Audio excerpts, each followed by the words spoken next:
She ended up going on vacation with David and both her parents. When she came back from that trip, she was elated. This is what she said. When I left there, I was willing and even excited by the prospect of seeing my father again. For the first time I can remember, I thought something other than, well, I gotta go through with that visit. While we were still at the beach with my parents, David and I talked about our relationship and about my relationship with my father. We argued some, and we both cried some. We came up with some new ground rules for our marriage, including telling the truth to each other. One night, he and my dad and my mom and I stayed up until 2:30 in the morning talking about everything, including what pisses us off about each other, but also about what we appreciate and a bunch of other stuff. We had a great time.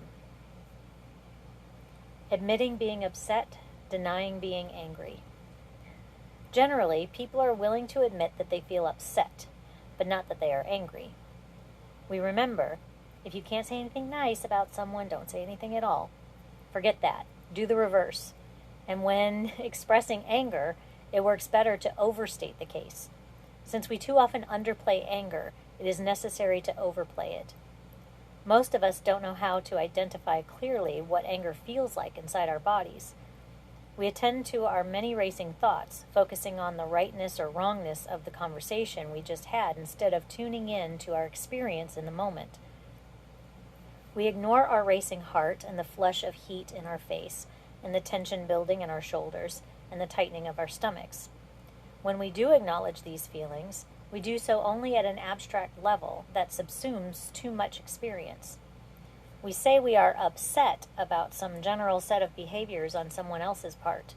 Even acknowledging upset is a first step. Some of us deny even that. The second step is admitting that our upset is anger.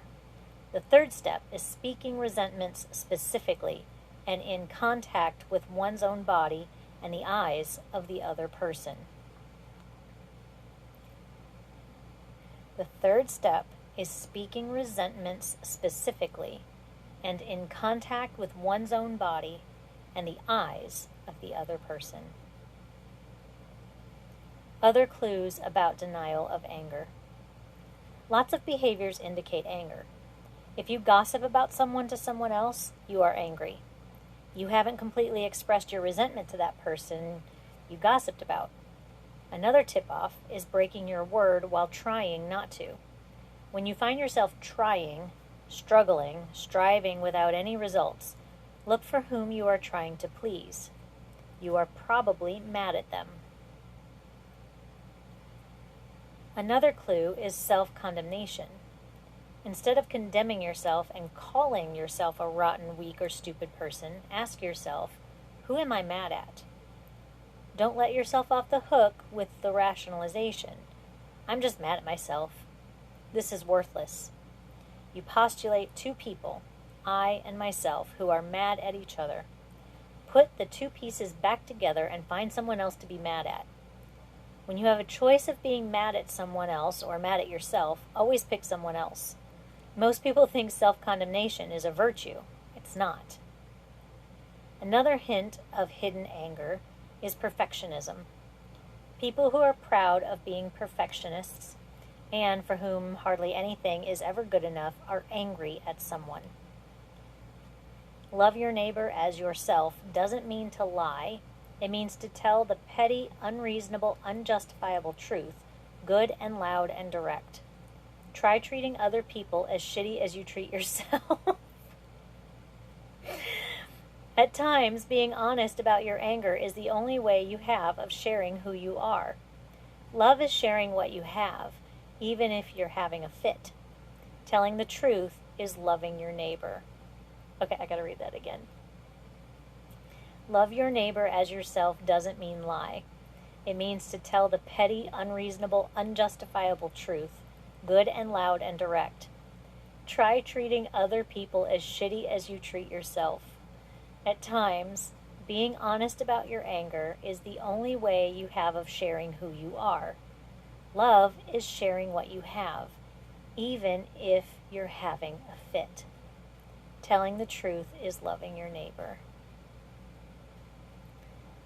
Stupid questions. dumb ideas, and bullshit rationalizations. People ask me, why do I have to express my anger directly to another person? Isn't it possible to just forget about it or just understand the other person's situation and forgive him? The answer is no. You cannot forgive someone else without expressing your resentment directly to her or him. We can all make up plenty of legitimate sounding reasons for continuing to avoid or withhold from the resented person.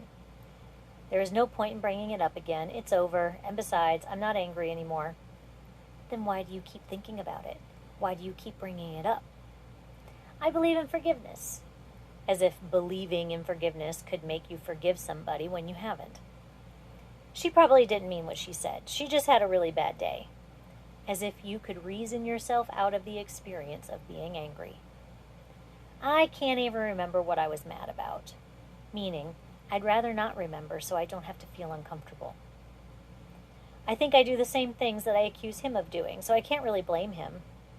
But you do blame him. She has many other wonderful qualities. I don't want to harp on the negatives. So you lose touch with your appreciation of her soon after you lose touch with your resentment. All these explanations sound forgiving and noble, which they would be if they were experiences rather than ideas. The problem is not that these ideas are inaccurate or wrong. The problem is that ideas about forgiveness are not forgiveness. They don't even help. What you are left with is the experience of resentment and the concept of forgiveness and a deteriorating relationship. These explanations are generated by your mind so that you can avoid the experience of anger. As you are saying or thinking these thoughts, you are busying yourself to avoid feeling anger. Forgiving someone with whom you are angry, actually experiencing forgiving him, only happens after you tell him what he did or said that you resent. Only when you allow yourself to experience and express anger openly will it disappear. Thinking and deciding what to do about the person only serves to suppress the anger. Even though you think the anger is over, it will manifest itself in other ways. Your communication will be less honest and spontaneous. You may be more critical of him. You may find being with him more physically tiring, forget appointments with him, and find yourself inexplicably angry at him more and more. After a while, your friendship may feel more superficial than before, and you may not like spending as much time with him as you used to. If you live with the person, you may feel a difference in the quality of time you spend together. You may notice that you'd rather stare at the television than look into his eyes. It takes a lot of courage to change this. You must be willing for things to get worse before they get better. My anger may not be right. Most resentments are irrational, unreasonable, stupid, and based on incomplete information. Making a successful case for how your resentment is right and how the other person is wrong isn't the solution. It's the problem. We human beings are all selfish and unfair, and it's worse than useless to pretend we aren't. It is common for children to resent a younger sibling for being the baby of the family. Is that the baby's fault? Did the baby choose to be born last in the family? It seems unfair to resent people for things over which they have no control. We're all unfair. It's unreasonable to resent your younger siblings, whom we also love, for getting more attention than we do. But the truth is that we still resent them. It's unreasonable to resent parents for growing old, babies for crying, men for being men, or women for being women. But we do. Our decision not to express our resentment is based on a deeply held belief that our anger has to be justified, righteous, and legitimate. It doesn't. To be free of anger, we have to give up this belief and allow our resentments and other people's resentments to be expressed, even if they are completely irrational. One of the things that makes getting over the loss of a loved one take a long time is the refusal of people to admit that they are furious at the dead person for dying. It doesn't make sense to hate someone for dying. They didn't do it on purpose. We do, though. Every one of us hates people we love who die on us. We are psychological beings and not logical beings. So when you tell the truth about your resentments, you may look like a fool. You will be in good company. The biggest fools of all are the ones wasting their lives pretending not to be fools. Fairness versus forgiveness. Many of us are concerned about fairness and use the principle of fairness as our primary rationalization for withholding anger. Advanced instruction in this principle is one reason that many lawyers are miserable people, and divorces handled with lawyers often end up with children shot back and forth between hostile camps. If you force yourself to be fair and stay pissed off, you are a fool, and any arrangements you make in such a state won't work for you. Judges and lawyers ignore this fact. Judges and lawyers exist for people who can't handle their anger.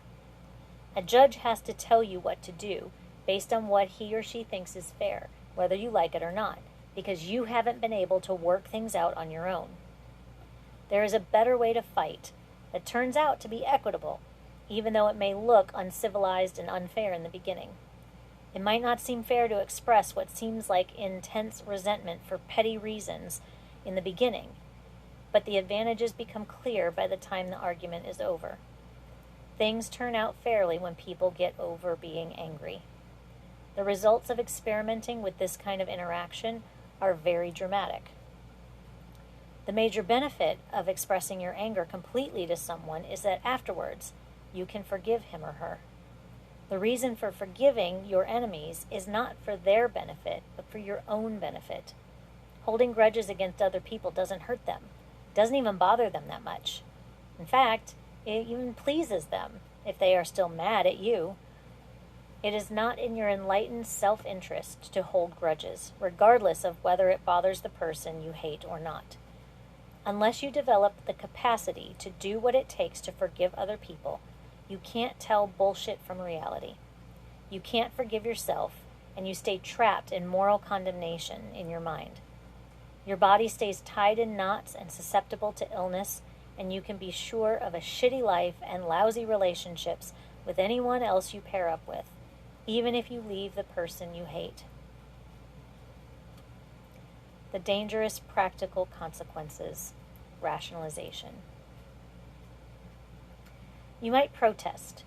The reason I have for not expressing anger deal with real consequences that might ensue if I blew up at someone. For instance, I might lose my job. Yes, you might. However, there is a greater possibility that by not expressing your anger, you will sabotage your relationship with your boss or coworkers to the point where you may as well quit, or will end up quitting or getting fired. Perhaps you start missing days, making mistakes, or just being more interested in making the boss or coworkers wrong than in supporting them, him or her. Maybe you withhold your enthusiasm a little. The job will become less satisfying, and the rewards of keeping your job will be far outweighed by the aggravation of having to put up with these people. This will occur in direct relation to how much you feel you have to withhold your anger when you are at work. In addition to less satisfaction and poorer performance, the hidden costs include reduced physical health and repercussions in your family life. This isn't to encourage you to lose your job, and it isn't to encourage you to keep it. You probably won't lose it. In fact, your relationship with your boss and your coworkers will probably improve if you confront them. But even if there is a risk you will lose it, be aware of the cost of hanging on to it. Usually what happens is you get a lifeless, depressing job and an unhappy family life for your effort. Eventually, even that trade-off doesn't work. We have an oversupply of cowards with lousy, dead, depressing jobs and lousy, dead, depressing family lives. We don't need any more. Don't volunteer for that job. Damaged heroes with misdirected courage abound. I have coached a lot of people through conflicts at work in private industry and the government, and many of my clients have climbed to the top of their professions. What seems clear to me is that people don't often advance by simply hoping and behaving themselves. A lot of people waste their time being well-behaved employees, avoiding the risk of telling the truth about resentment, hoping for advancement. The people who actually get to the top are both more nasty and more loving. They are not good little passive-aggressive ass-kissers. They are more likely to be ass kissers. Maybe some of them got kicked upstairs because more passive people couldn't stand putting up with them anymore. Some got promoted because they stopped being willing to stand around and gossip about who was to blame for their unhappiness. By not expressing resentment directly, many people bring about the result they were trying to avoid in the first place. They stay stuck or lose their job. Through carefulness and politeness and good behavior, they choke themselves down to being bored, burdensome, stressed out, miserable assholes nobody wants to be around. Unless they are civil servants, some of these people do lose their jobs. Some remain working for the government as paperweights.